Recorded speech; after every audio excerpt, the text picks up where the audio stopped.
सोचिए, आज की दुनिया में कैसे रिश्ते बदलते हैं और देशों के बीच जंग की आहट से पूरा विश्व हिल उठता है। ऐसा ही कुछ हो रहा है मिडिल ईस्ट में, जहां इजराइल और उसके दुश्मनों के बीच चल रहे संघर्ष ने पूरी दुनिया का ध्यान खींच लिया है। इस कहानी का सबसे दिलचस्प पहलू यह है कि यूरोप और पश्चिमी देशों ने इजराइल से दूरी बनानी शुरू कर दी है, लेकिन इस सब के बीच अमेरिका इजराइल के साथ मजबूती से खड़ा है और बाकी देशों ने इजराइल को हथियार देना तक बंद कर दिया है। अब बात करें G7 देशों की, जिसमें America, Britain, France, Italy, Canada, Germany और जापान आते हैं। इनमें से केवल अमेरिका ही इजराइल को लगातार हथियार सप्लाई कर रहा है। बाकी सभी देशों ने अपने हथियारों के लाइसेंस कैंसिल कर दिए हैं और डिलीवरी रोक दी है।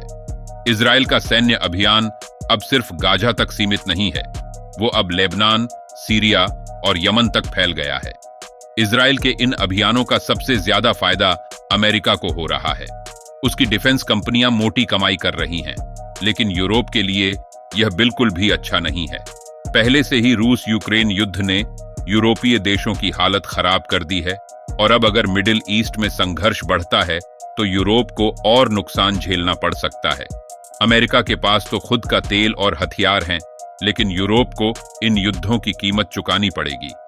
इस बीच भारत भी एक बैलेंसिंग भूमिका निभा रहा है। कुछ दिनों पहले ईरान के सुप्रीम लीडर खामेनेई ने भारत के कश्मीर मुद्दे को गाजा और रोहिंग्या मुसलमानों के साथ जोड़कर बयान दिया, लेकिन भारत ने इस पर कोई कड़ी प्रतिक्रिया नहीं दी। आपको याद होगा कि 2022 में जब बीजेपी की नेता नूपुर शर्मा ने एक विवादित बयान दिया था, तब ईरान ने तुरंत भारत के एम्बेसडर को समन किया था।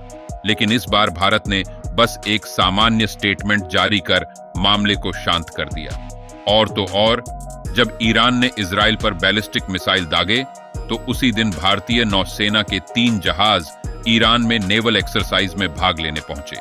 ये वही ईरान है जिसने भारतीय कार्गो शिप्स पर हमला करने वाले यमनी विद्रोहियों की मदद की और अभी भी भारत के 40 से अधिक सेलर्स को अपनी कस्टडी में रखा हुआ है।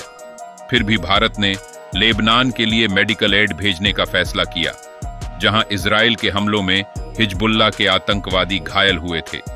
ये सारी घटनाएं दिखाती हैं कि भारत एक संतुलन बनाए रखने की कोशिश कर रहा है। एक तरफ इजराइल और ईरान के साथ अपने रिश्ते सुधारने की कोशिश, और दूसरी तरफ मिडिल ईस्ट में हो रहे संघर्षों से खुद को दूर रखने की कशमकश। अब देखना यह है कि भारत को इससे क्या फायदा होता है और क्या नुकसान। क्या भारत का यह बैलेंसिंग एक्ट सही दिशा में जा रहा है? क्या ईरान कभी हमारे क्रू मेंबर्स को रिहा करेगा? और क्या भारत इजराइल और ईरान के बीच के इस संघर्ष में कोई ठोस भूमिका निभा पाएगा? ये सवाल समय के साथ ही सुलझेंगे। आपकी क्या राय है? नीचे कमेंट में अपनी राय जरूर दें, और अगर आपको हमारे वीडियो पसंद आ रहे हैं तो चैनल को सब्सक्राइब करना न भूलें।